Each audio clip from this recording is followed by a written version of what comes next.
Now, when asked about Jeffrey Epstein in 2002, Trump says, "I've known Jeffrey for 15 years. He's a wonderful guy. We both love women. Perhaps Epstein loves women more than me, especially young ones."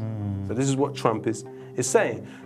You also then have to remember that Ehud Barak, who's the former head of Israeli intelligence, as well as the Israeli former prime minister, visited Epstein 30 times between 2013 and 2017. That is post his conviction as a paedophile. Now, if you ask Mark Epstein, who is the brother of Jeffrey, he says that in the 2016 election, he spoke to Jeffrey, and Jeffrey said the following: "If I make public what I know about both candidates, that is Hillary Clinton and Donald Trump, there would be no election." No election. Lowkey, thank you very much for joining me again. Ahmed, thank you for having me. A lot has happened since we last met. And I want to be greedy with you again. And today I would like to discuss many topics with you. So it's not going to be coherent. No, but yeah, after we did our last interview, Piers Morgan responded to one of your clips, and he said he tagged Met Police because he thought that you incited violence against him, because you mentioned that the propagandists for the Nazi were hanged at Nuremberg. And he thought that you are inciting violence against him, that you wanted him to be hanged, like the propagandists of the Nazi. My question to you, were you really inciting violence against him?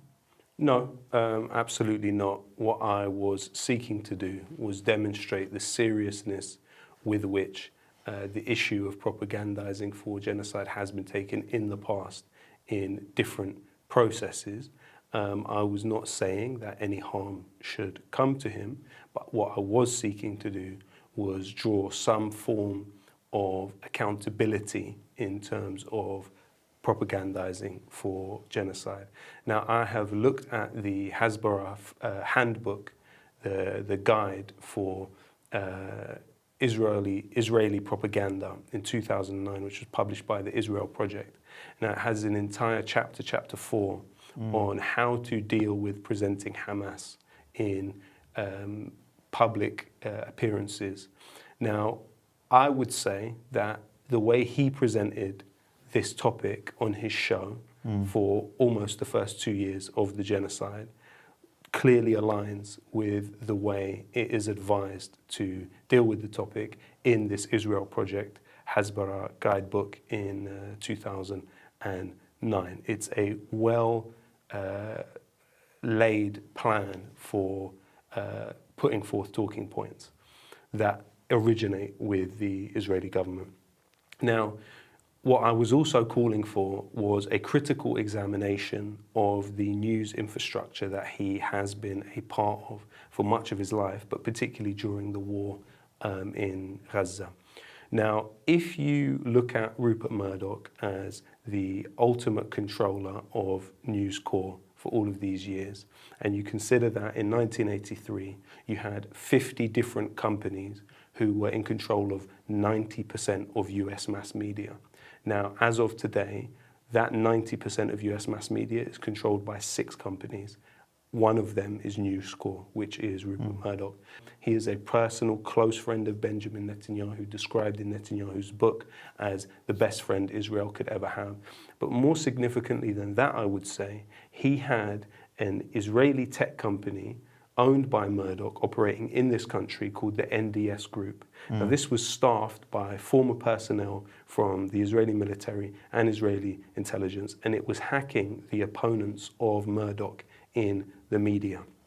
So all of these things indicate a clear conflict of interest when Piers Morgan is attempting to approach the issue of Palestine and war in Gaza, particularly in the early days when he is working for somebody so close to Netanyahu.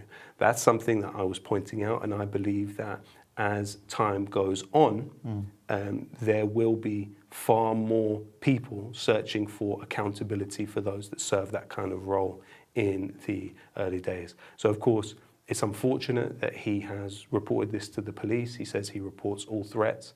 There was no imminent threat in what I was saying at all. This was merely trying to point to the seriousness with which propagandizing in times of genocide has been viewed historically. You are saying that Piers Morgan is a propagandist for genocide. This is what you said, and was a propagandist. Was a propagandist.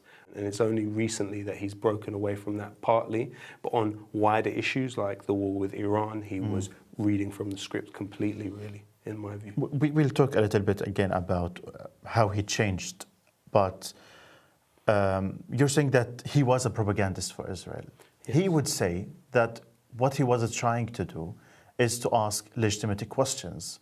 For example, do you condemn Hamas? And he was categorically against the 7th of October attack and all of that.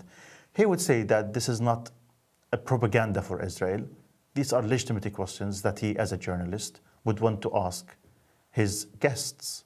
Is that a legitimate question? So in chapter 4 of the Israel Project's handbook, it tries to push the person reading it to equate Hamas as the core of the issue when dealing with the Palestinian people, that you must concentrate as much time as possible on this particular political organization, which was only actually one of the organizations involved in October 7th.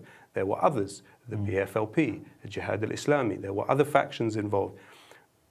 Piers Morgan probably doesn't even know who those organizations are, okay? So he, in this sloganeering way, is pushing forward this idea and focusing all of the intention on this particular grouping, which I'm certain he could not name 5 members of, which he presents as the definition of evil. Now, what purpose does that serve? It serves the purpose of people then going on to view Israel's military endeavors as more palatable, ultimately, as more acceptable, because it's about ridding the world of this unparalleled evil, which is this particular organization, which, as I said, is one of many involved in the Palestinian armed resistance. I'm interested to know more about this Hasbara book that you have mentioned now. What is this book and who it was addressed for? Well, so the Israel Project is just one of a plethora of these organizations which will produce this information that now the Israel Project has ceased to exist, but at that time in the United States when it did exist, it would distribute this handbook to many different media people and figures and basically give them guidelines on how to interact with the issue of Palestine when appearing on the TV or in the media. Last time when we spoke, you said that Piers Morgan has not changed. And now you're saying that he recently changed his narrative on Palestine. And clearly, I would say he changed. For example, a few days ago, he posted this tweet and asking Netanyahu to stop this despicable starvation of the Palestinian children. What has really happened? So I've read his article in defense of Piers Morgan. He published an article called In Defense of Piers Morgan in The Spectator magazine, in which he posits his argument as coming from a supporter of Israel that wants the best for it. So this is somebody that either doesn't understand Zionism as a historical movement or is okay with Zionism and is just trying to make it more acceptable to the masses of humanity. And so that's the way he posits his more confrontational stance with Israeli government figures now. But he never had that type of stance before and at the beginning of the war. And like I say, for the first almost 2 years, he was far more aggressive with those that support Palestine than he was with actual members of the Israeli government who had far more influence on the issue than pro-Palestinian activists. Yeah, but at the beginning of the genocide, Piers Morgan was very aggressive against the Palestinian guests and the pro-Palestine guests. But some people would argue that he at least gave a platform for these figures. Agreed. He gave a platform for you, for Agreed. me, for many other Palestinians, unlike the mainstream media and many of the mainstream media. That's Isn't a that fact. That's a fact, which also will be remembered historically. But ultimately, he sought to criminalize many of us. okay? How do we fight back against these platforms, like the one of the BBC and Piers Morgan and the mainstream media? I think first it's investigating them effectively. I think a lot of our problem has been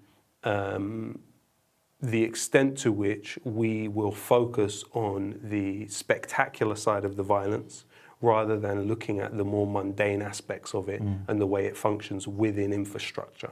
And so I think that adopting a critical attitude to these platforms is very, very necessary.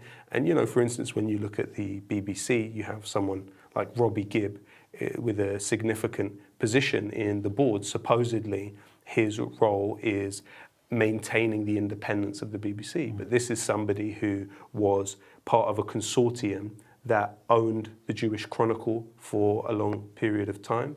He's somebody who has extensive connections to the Israel lobby. And then on top of that, you also have within the BBC someone like Eli Ovitz, who claims to have been employed as a producer at the BBC at the same time as working as a spokesman for the Israeli military. You have someone like Mark Berg, who went from working for the BBC and then becoming the director of Israel lobby group BICOM, and then went back to working for the BBC after being in that position. So there's really a myriad of ways in which these news companies are working closely with these Israel lobby groups, and they kind of form a pincer movement, which is on one side you'll have those within the organization who have links to the lobby, but then the lobby from outside the organization will put pressure on it. And so the same thing has played out with News Corporation and Piers Morgan more recently, but has also played out with the BBC, whereas you'll have those already sympathetic to the Zionist movement within the organization or working directly with it, and then on the outside, they'll have those agitating against them. So after we have investigated all of these platforms, what do we do after that? Do we boycott them? Well, do we encourage them to change? At least we have the information, and then it then allows us to go on the platforms and defend ourselves, I would say, more effectively.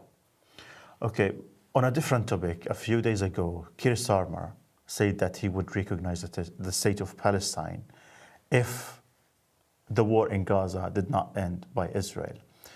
What do you make of this statement? Let's be clear. There has been the cultivation of a comprador class within the Palestinian body politic. Now, that is a group of individuals who are able to achieve a slightly higher livelihood or quality of life through them working in the existing infrastructures, which is established by the European Union, the United States, the Gulf countries, and Israel itself.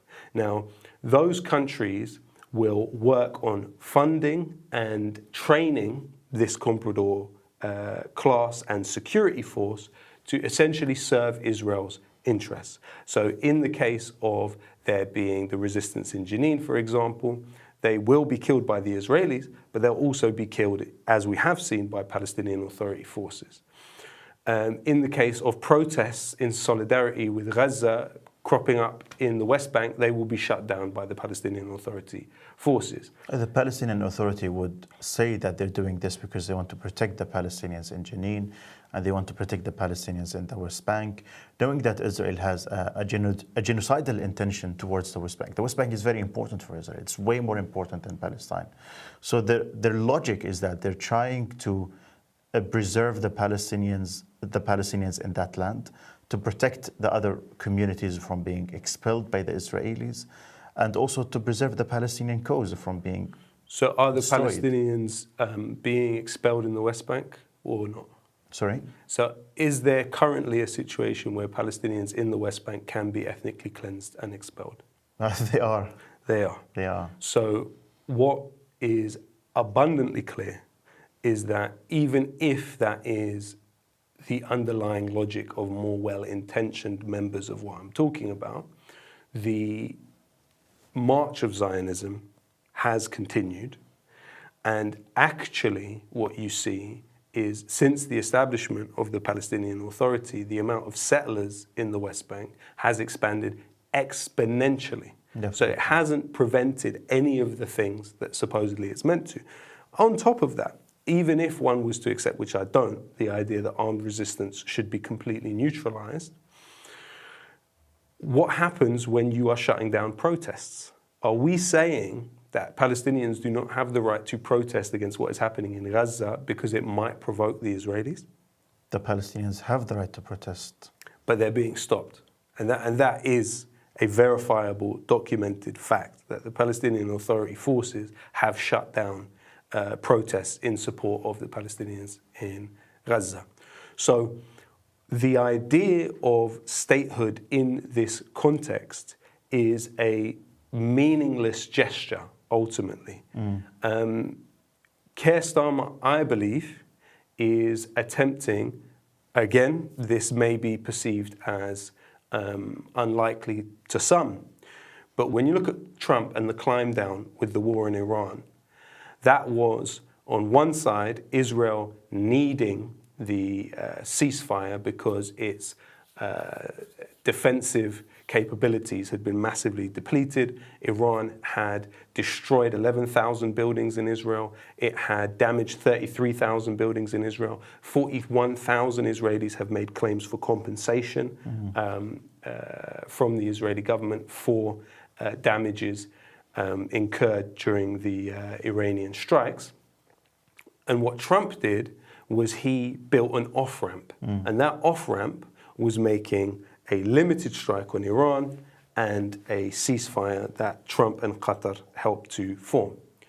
Now, I believe Trump is trying to push Israel out of Gaza, or at least to calm down with the level of killing in Gaza.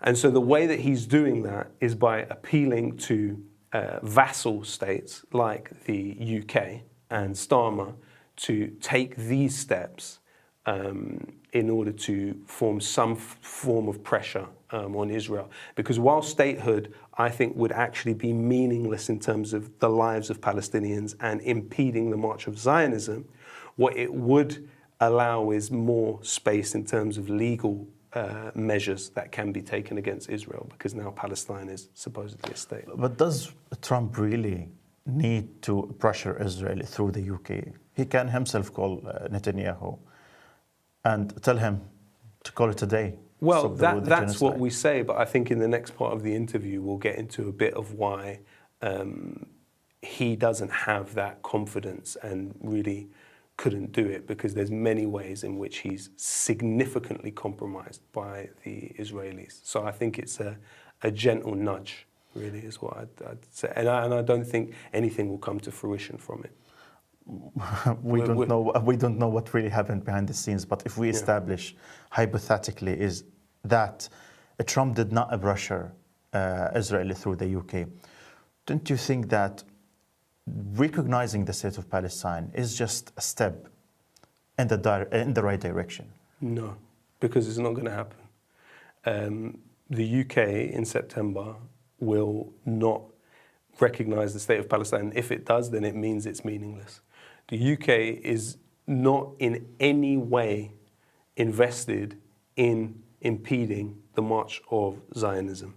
What you have is a situation where UK official policies is that the settlements are illegal, yet it has continued to literally allow organizations involved in the building of settlements to operate here as charities. So there's a large distance between what is PR and the managing of aesthetics and perception management and what is actual material policy. And the UK government's material policy has consistently been on the side of facilitating the march of Zionism, unfortunately.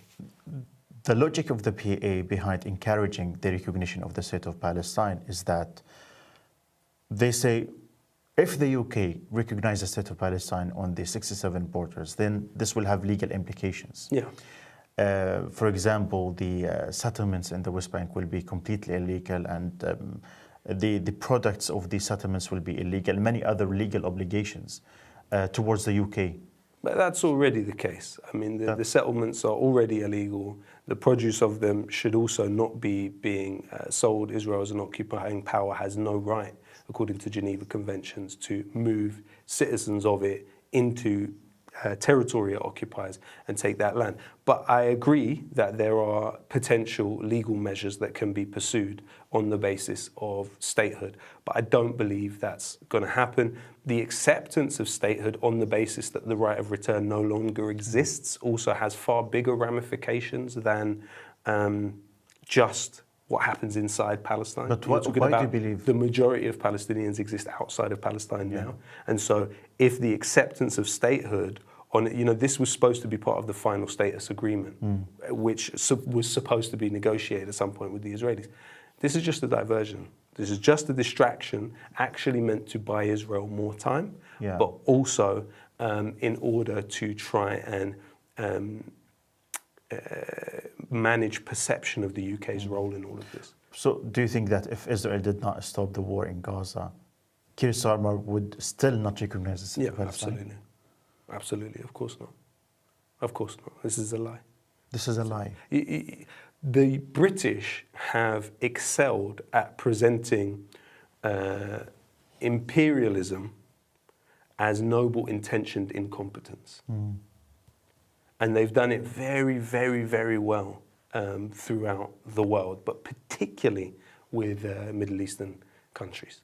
And so I really warn people not to invest close to nothing in what Keir Starmer says. I think the timing of this statement is really interesting, especially it came after a few days of Jeremy Corbyn and Zarah Sultana announcing that they're starting their new party. And Keir Starmer saw that over 500,000 people signed up to join this political party. And one of the reasons why there's a new political party is Palestine, an issue of Palestine. Maybe Keir Starmer thought that this new party is a danger to the Labour Party, and he wanted to do something to appease to the supporters of Palestine in the UK. It's possible. It's possible. And I think it's about PR more than it's about anything substantial. What do you make of this new political party, Jeremy Corbyn and Zarah Sultana? I think the lessons need to be learnt from the last time in which the Labour Party became a weapon and, in fact, a conspiracy against its own membership. So when you had 500,000 people joining the party, rather than this being viewed as a positive thing for political participation, it was treated as an insurgent force of cranks who should be disqualified from political subjectivity. And upon that, you had a hierarchy of political subjectivity in the country established, whereby being pro-Palestinian found you at the lowest rung of really political power in the country. And the main organ through which that was achieved was the Labour Party under Jeremy Corbyn.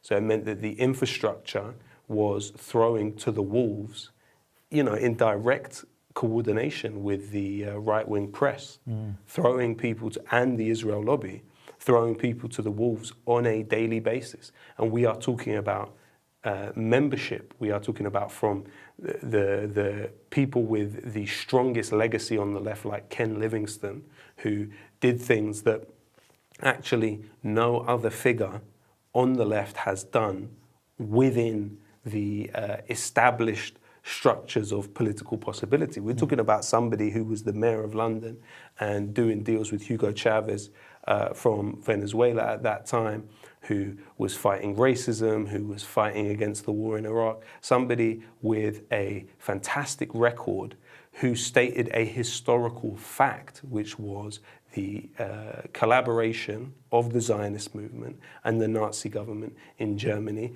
And he didn't even go the whole way in terms of what exactly happened. He merely pointed to the Havara Agreement in 1933. But actually Zionist collaboration with the Nazis continued into the beginning of the 40s, with even the Stern Gang sending a letter to the Nazi government saying they would join the side of the Nazis in the war. This is all historical fact. This is well-documented historical fact. And Ken Livingstone was thrown to the wolves. And that was the first. And there were many others after that. So if those lessons are not learned, and structurally the organization is very careful and not to be used as a weapon against those that gravitate towards it, then something can be achieved.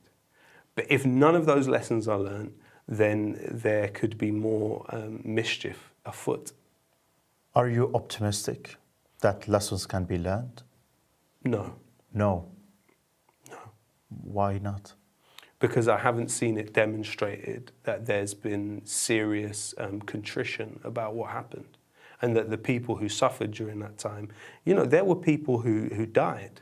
There were people who, this was really an extension of the blacklisting that took place off the back of spy cops infiltrating. You had 1,000 political organizations in this country that were infiltrated by spy cops from the Special Demonstration Squad, following on from the 60s. Now, that was wrapped up in the blacklisting scandal, which was workers within the construction industry getting blacklisted because of, in some cases, just joining a trade union. We're talking about the infiltration of Hausman's Bookshop. We're talking about the infiltration of the National Union of Teachers. We're talking about the infiltration of the NUS. Literally, you had a group of school children called School Kids Against Nazis, SCAN, which was spied on by a Special Demonstration Squad and MI5. We live in a very controlled political system. Now, the extension of that is what happened in the Labour Party.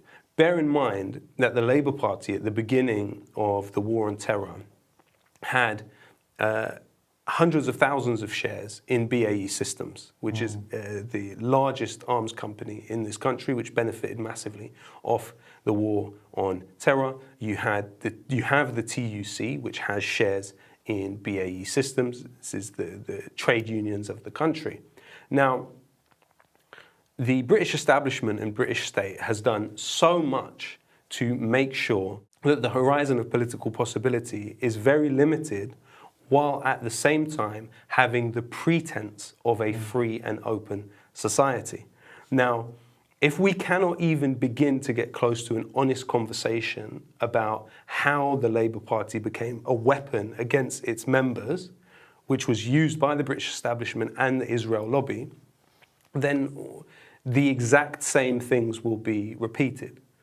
And I think there needs to be a cognizance of what happened. There needs to be a historical reckoning. The individuals and news platforms which helped to blacklist and ostracize good people. I'm talking about from Ken Livingstone to Mark Wadsworth to Jackie Walker. You know, you're talking about, particularly in the case of Mark Wadsworth, this was somebody who has a rich history of fighting racism. And why? Because Israel lobbyists like Ruth Smith and pro-Israel politicians like Luciana Berger and Jess Phillips united against him. He was thrown to the wolves. Now, this is something that it can't be danced around. It can't be danced around. That is very depressing. Depressing or not, it's the reality of the political system we live in. And unless you are going to say that the most is given to that those that have the least come first in a material way, then you're going to be doomed to repeat the same processes, and you're constantly going to be drug around by a combination of the right-wing mainstream media, the establishment, and the Israel lobby. How much penetrated is the political establishment in the UK by the Israeli lobby? Are they that powerful? Well, I mean, you're seeing it play out for you yourself, but I think it really leads us into this next topic, which is the power of someone like Larry Ellison. He is, by some accounts, the sixth richest person in the world. His company, Oracle, it was named after a CIA project, and as I say, originally worked to service the US government. Now it has expanded into the UK with having control of the data of the Ministry of Defence, the Home Office, the Foreign Office, and the NHS. Larry Ellison is very close to Netanyahu and is due to be a witness in his corruption trial. Larry Ellison is also the largest donor to the Friends of the IDF charity, which funnels funds into the Israeli occupation forces in history. But there's an interesting process that played out, which should have been investigated by journalists in this country, which is, in the build-up to obtaining that contract, Larry Ellison had his charity, the Larry Ellison Foundation, in this country. Who was the top paid employee of that company? Matthew Sidmans, who is the father-in-law of Boris Johnson. So at the same time that Larry Ellison was trying to get a contract to hold all this data for the British government, he was directly employing the father-in-law of Boris Johnson and paying him £500,000 per year for a job at a charity. Quite strange. Another individual that was paid £500,000 per year was Richard Meredith, who was employed by both the Foreign Office as its Director of National Security, Director of Communications for National Security at the Foreign Office, but was also employed by the Cabinet Office. So you have somebody closely linked to the inner sanctum of the UK government being employed by Larry Ellison at the same time he's bidding for this contract. There were other employees of Ellison's charity who were also employed by the UK government. But here's where it gets interesting. Ellison ceased that charity to exist the same month he obtained the contract for Oracle. So the same month that Oracle obtained the contract to have access to all of this data, his foundation ceased to exist. Now, something else Ellison did across this time was pump hundreds of millions of pounds into the Tony Blair Institute. Tony Blair served as a supposed peace envoy to Palestine at the same time as being on the board of the JNF UK. The JNF is, of course, the largest settlement building body in Palestine, and he is a patron of that organization alongside the Israeli Prime Minister and Israeli President. So he's actually a very well-trusted, long-time partner of Israel in this way. Recently, there has been a lot of news about Jeffrey Epstein, especially after Donald Trump refused to release the Epstein Files. Yes. Why do you think Trump refused to release the files of Epstein, and how close were Epstein to Trump? Let's be clear. Now, Epstein's black book, for which there are 14 different numbers for Donald Trump inside. 14 different numbers. Phone numbers for Donald Trump inside Epstein's black book, which was largely put together by Ghislaine Maxwell. Okay. I think maybe if we return to the basis of who was Epstein and how do we establish that he was working for Israel, as well as the United States government. Now, this is an interesting nexus of power that you have operating here. Let's start with when Epstein was first hired to teach maths, despite not having any qualification as a mathematician and not having a degree. He was hired by Donald Barr. Now, Donald Barr was formerly employed by the Office for Strategic Services. This was the precursor to the CIA. Now, Jeffrey Epstein, it was then reported by the Evening Standard not long after that he claimed he was working for the CIA. In '87, Epstein meets and is taken under the wing by Leslie Wexner. Now, this is a long-time Israel lobbyist, but Wexner is key to this story also. So he meets Wexner in '87, the founder of Victoria's Secret company. He has the Wexner Foundation, and he also has the Wexner Israel Fellowship at Harvard University. Now, after that, Epstein meets with Ghislaine Maxwell in the direct aftermath of her father's death. Now, Robert Maxwell was not only a MP in this country, he was also, at one point, the owner of the Daily Mirror. Now, according to Seymour Hersh and others, he was an Israeli intelligence asset. Now, Robert Maxwell was intimately involved in the Promise software scandal.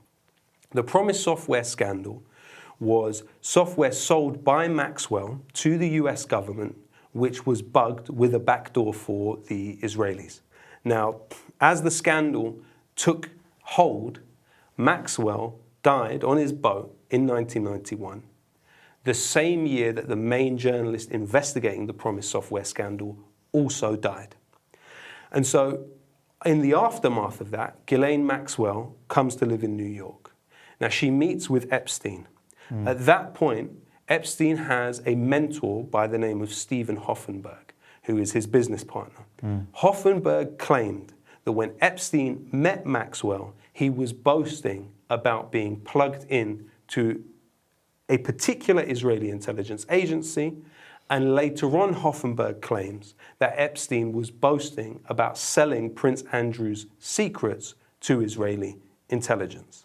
So there are several ways that Epstein is folded in to this picture of what Israel is doing in terms of blackmail and the building of compromise. Now, what happens next? Now, Epstein is believed by Alfredo Rodriguez, who was his butler, who was the first person to attempt to bring the Black Book to light. Now, he attempted to sell that Black Book to an accuser of Jeffrey Epstein during a legal process that was playing out. Now, what happens? Alfredo Rodriguez is arrested by the FBI and jailed, and dies in jail. Now, this is where it gets more interesting. The most famous victim of Jeffrey Epstein is Virginia Giuffre. Now, she was recruited directly by Ghislaine Maxwell from working for Donald Trump, from working at his spa. And it's actually now been admitted by Trump recently that there were more individuals that were recruited by Epstein directly from working for him. The Wall Street Journal has recently published an article about a happy birthday card which was sent by Trump to Epstein. Now, in that card, this is according to the Wall Street Journal, it says, "May every day be a wonderful secret." And Donald Trump has allegedly drawn a picture of a woman and signed his name across the navel. Now, when asked about Jeffrey Epstein in 2002, Trump says, "I've known Jeffrey for 15 years. He's a wonderful guy. We both love women. Perhaps Epstein loves women more than me, especially young ones." So this is what Trump is saying. You also then have to remember that Ehud Barak, who's the former head of Israeli intelligence, as well as the Israeli former prime minister, visited Epstein 30 times between 2013 and 2017. That is post his conviction as a paedophile. Now, if you ask Mark Epstein, who is the brother of Jeffrey, he says that in the 2016 election, he spoke to Jeffrey, and Jeffrey said the following: "If I make public what I know about both candidates, that is Hillary Clinton and Donald Trump, there would be no election." No election. So this is the election would be cancelled. But this is in 2016, Epstein addressing his brother. Now, Mark Epstein is convinced that Jeffrey Epstein was taken out by a quote-unquote professional hit. And what he says is that the two pathologists that attempted to do an autopsy on the body of what is believed to be Epstein said there's no way that we can rule this as a suicide. Two different pathologists that Mark Epstein had access to, because of course as the next of kin, he was sent to identify the body. So what does Donald Trump fear about the Epstein files? Elon Musk is not just any person when he directly says that Trump is in the Epstein files. Elon Musk was Trump's largest contributor larger than Miriam Adelson. Trump gave him 120 million to run for president. So the extent to which Trump now is really caught in the headlights is fascinating here. How powerful is the Israeli Mossad in Europe and the US? Well, I think you've seen examples of it within this country. It will differ from country to country. What I've found fascinating, though, is that the government in the Netherlands has recently stated that Israel is a security threat. Now, what I find really fascinating about that is that the Dutch government outsources its hacking of phones to an Elbit Systems subsidiary. So what I think Israel has been able to do during this period is insinuate itself into the state security of different countries in the world. And it's used the neoliberal era as a vehicle through which to do that. Generally speaking, if you look at neoliberalism in Britain, it has led to state-owned companies owning things like aspects of the railway, for example, okay? Or a French state-owned company like EDF owning part of the utilities here.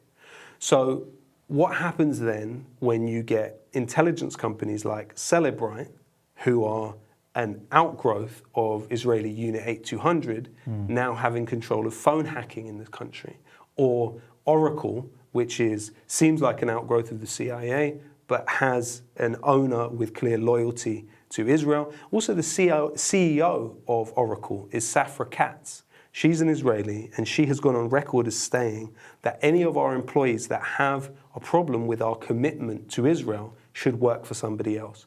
She says our commitment to Israel is second to none. I have two questions. Why and how? Why? How did Israel and the Israeli lobby become that powerful? And why did the British government The Palestinian Authority. The Palestinian Authority? Yes, the Palestinian Authority, and I'll tell you how. The Oslo process gave Israel access to the telecommunications of Palestinians. Prior to Oslo, there was such a small percentage of Palestinians attached to I'm talking about Europe, the UK, and the US. I'm explaining to you how. And so what happened was, Israel is able, through attaching Palestinians to telecommunications, to enrich the operations of Unit 8200 to a level which was previously never dreamt of. And so whether it's Jawal, whether it's the Palestinian telephone companies, they operate under the auspices of the Israeli Ministry of Communication, right? And so they build up their data on the Palestinians. The Palestinians are mined for information and data. Unit 8200 becomes extremely prestigious around the world. So you have GCHQ here, then being advised by Unit 8200 on how to work. And so Unit 8200 then gives birth to hundreds of tech companies. Now those tech companies go out and insinuate themselves into the state operations of countries around the world. So if you look at Celebrite, for example, Celebrite is used from the UK to Australia, was used in Russia, even used in Venezuela, used in Indonesia, used in Pakistan, all around the world. This Israeli company, which came out of Unit 8200, which was able to build up its operations through using the Palestinians as guinea pigs, has now been able to have access to data of millions of people across humanity, at least, if not billions. And that's just one company. That's just Celebrite. Yeah. So think about all the other companies that have done the same thing. So yeah, in answer to your question, we're a long way from, in the 60s, there was a Moroccan dissident who the Moroccan government outsourced to the Israelis, to Mossad, the apprehending of in France. Now, this individual was killed. So he was killed by Mossad for the Moroccan government. So Israel has been able to position itself in such a place that it's actually assuming the external intelligence operations of other states, even Arab states. Wow. Well, we will have to end here, Lowkey. No worries.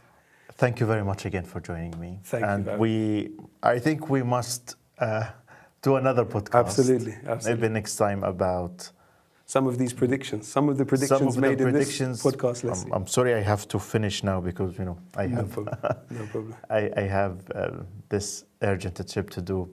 But thank you very, very much again. Thank you. For speaking to us again. Thank you for having me. Until the next time. Next time.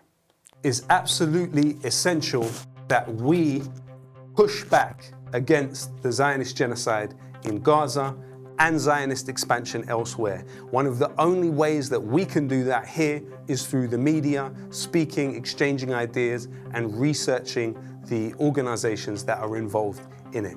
Palestine Deep Dive has provided a sanctuary for those who are pushing for the liberation of Palestine, and I encourage you to support it now in any way you can. Please donate to Palestine Deep Dive now.